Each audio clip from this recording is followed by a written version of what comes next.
بسم اللہ الرحمن الرحیم۔ السلام علیکم ناظرین، صدر عارف الوی کی طرف سے سنی اتحاد کونسل کو یعنی درحقیقت تحریک انصاف کو خصوصی نشستیں ملنے تک قومی اسمبلی کا اجلاس نہ بلانا بظاہر ایک آئینی بحران ہے۔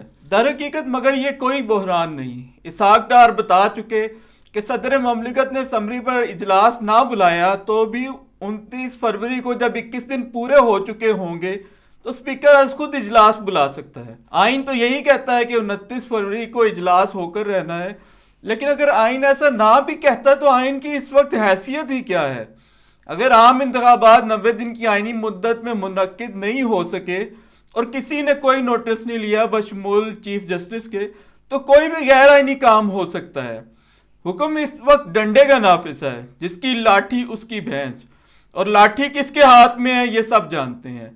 اس وقت عملاً ایک مارشل لا ملک میں نافذ ہے۔ پولیس بھی عدالتوں کے احکامات نہیں مانتی، بندوق والوں کی مانتی ہے۔ آئین کی تشریح اس وقت وہی ہے جو ڈنڈا کر رہا ہے۔ اسحاق ڈار نے یہ بھی کہا کہ معیشت کیسے درست ہوگی، یہ بات ایسے فلور پہ ڈسکس نہیں کی جا سکتی۔ معیشت تو خیر میں بتا دیتا ہوں اسی طرح درست ہوگی جس طرح شہباز شریف کے 16 ماہ کے اقتدار میں درست کی گئی تھی۔ شہباز شریف ہی دوبارہ آ رہے ہیں نا۔ کوئی فارمولہ اور کوئی طریقہ بھی اگر نون لیگ کے پاس ہوتا تو اسے پوری قوت سے نافذ کیا جاتا کہ 2024 کا الیکشن جیتا جا سکے۔ کارکردگی اتنی بری تھی کہ نون لیگ بری طرح ہاری۔ اسٹیبلشمنٹ کی بھرپور مدد اور آخری درجے کی دھاندلی کے باوجود نون لیگ 75 سیٹیں جیتی اور تحریک انصاف کے آزاد امیدوار 93 نشستیں۔ بہرحال آئین کے مطابق 2 مارچ کو قومی اسمبلی کے اسپیکر اور ڈپٹی اسپیکر کا چناؤ کر لیا جائے گا۔ 4 مارچ کو وزیر اعظم کا الیکشن کرایا جائے گا۔ 9 مارچ کو الیکشن کمیشن نیا صدر منتخب کر لے گا اور یہ چکر مکمل ہو جائے گا۔ صدر عارف الوی رخصت ہو جائیں گے۔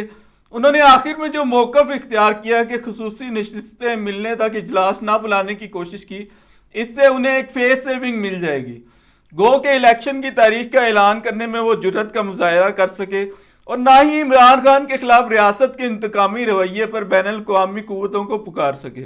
آخری تجزیے میں ایک سہما ہوا عافیت کوش آدمی۔ بہرحال دوسری طرف متوازی طور پر صوبوں بالخصوص خیبر پختونخوا کی اسمبلی تشکیل پا رہی ہوگی، جسے علی امین گنڈا پور لیڈ کر رہے ہوں گے۔ میرے نزدیک ان کا تاثر ہمیشہ سے غلط رہا ہے، لیکن اس وقت جو صورتحال ہے اس میں وہ ایک بہترین انتخاب ہے۔ یہ وہ صورتحال ہے جس میں اسٹیبلشمنٹ تحریک انصاف پہ ٹوٹی ہوئی ہے۔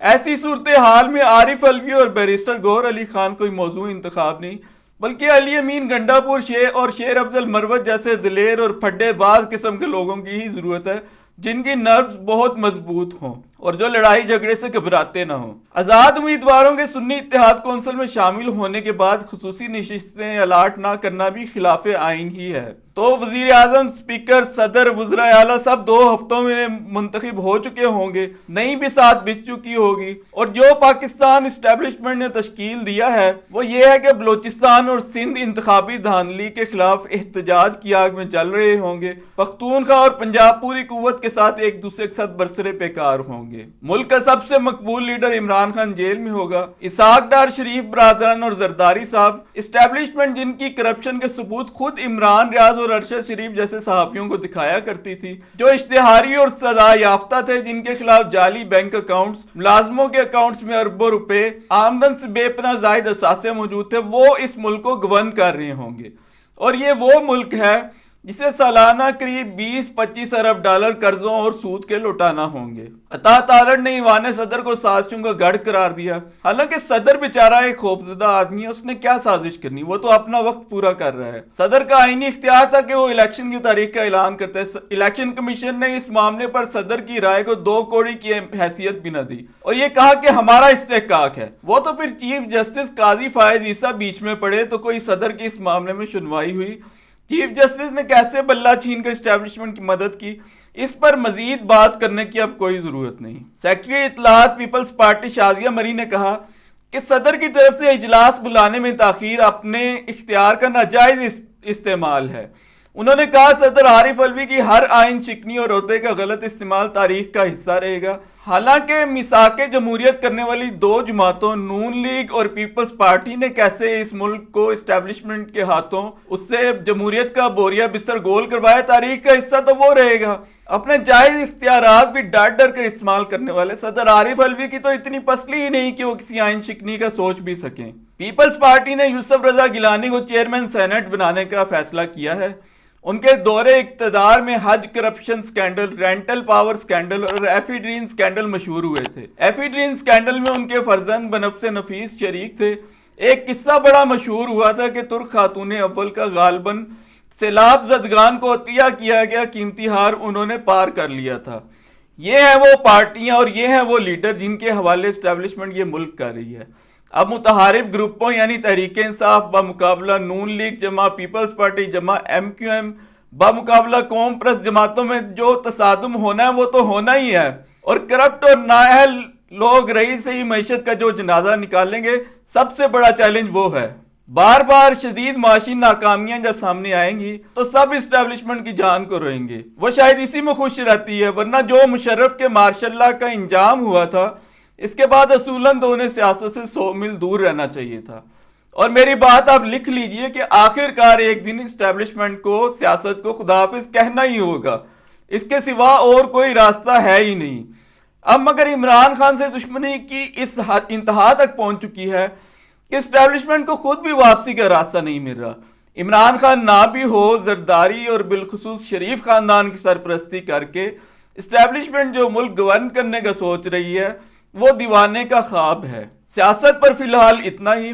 اب ایک اہم واقعہ ڈسکس کرتے چلیں۔ ایک پاکستانی خاتون نے سعودی عرب سے ایک برانڈ کا لباس خریدا جس پر عربی میں کچھ حروف لکھے ہوئے تھے، یا شاید ایک ہی حرف بار بار لکھا ہوا تھا۔ یہ کوئی مقدس الفاظ نہیں تھے، کوئی آیت، حدیث یا درود نہیں، لیکن کیلیگرافی کچھ اس ٹائپ کی لگ رہی تھی جیسے آیات لکھی ہوئی ہیں۔ مطلب یہ کہ برِ صغیر کے عوام نے اس انداز میں کلمہ اور آیت الکرسی اور درود ہی لکھا دیکھ رکھا تھا۔ لکھنے کا سٹائل بھی ایسا تھا کہ جسے پڑھنا مشکل تھا کہ ہماری زبان تو عربی نہیں ہے۔ اس پر ہنگامہ ہو گیا۔ لاہور کے اچھرا بازار میں لوگوں نے ان کو روک لیا، کیا آپ نے قرآنی آیات والا لباس کیوں پہنا ہوا ہے؟ عرب ممالک میں تو ایسے لباس پسند کیے جاتے ہیں جن پر کچھ لکھا ہوا ہو۔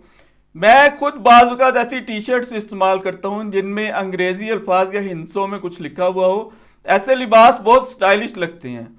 بہرحال مجمع عام نے جو ہنگامہ کیا سو کیا۔ اب پورا سوشل میڈیا اس مجمع کی جہالت کو کوس رہا ہے۔ خاتون کو خود بھی سوچنا چاہیے تھا کہ یہ معاشرہ جس میں انتہا پسندی اتنی عام ہے، جس میں کسی پہ بھی گستاخی کا جھوٹا الزام لگا کر اسے پار کر دیا جاتا ہے، ایسے معاشرے میں کیا ایسا لباس پہننا چاہیے؟ بہت سے لوگوں نے فردن ان سے استفسار کیا ہوگا۔ کچھ لوگ اس پر کلمہ لکھی ہوئی قمیض والی ایک خاتون کا لباس شیئر کر رہے ہیں، وہ بھی سعودی ہیں، غالباً عالمی مقابلہ حسن میں حصہ لینے والی پہلی سعودی خاتون، راہف الحربی نام ہے ان کا۔ اس پر میں یہی کہنا چاہتا ہوں کہ اللہ ایسی انتہاؤں سے بچائے۔ سعودی پہلے ایک انتہا پر تھے، اب دوسری انتہا پر ہیں۔ ایک دم ہی مذہب کا لباسدہ اتار کر انہوں نے پھینک دیا ہے اور لبرل ہو گئے ہیں۔ لیکن ہمارے لیے شریعت کا نمونہ سعودی عرب نہیں، وہ ہستی ہے صلی اللہ علیہ وآلہ وسلم جو 1400 سال پہلے اپنی تعلیمات مکمل کر کے دکھا چکی ہے۔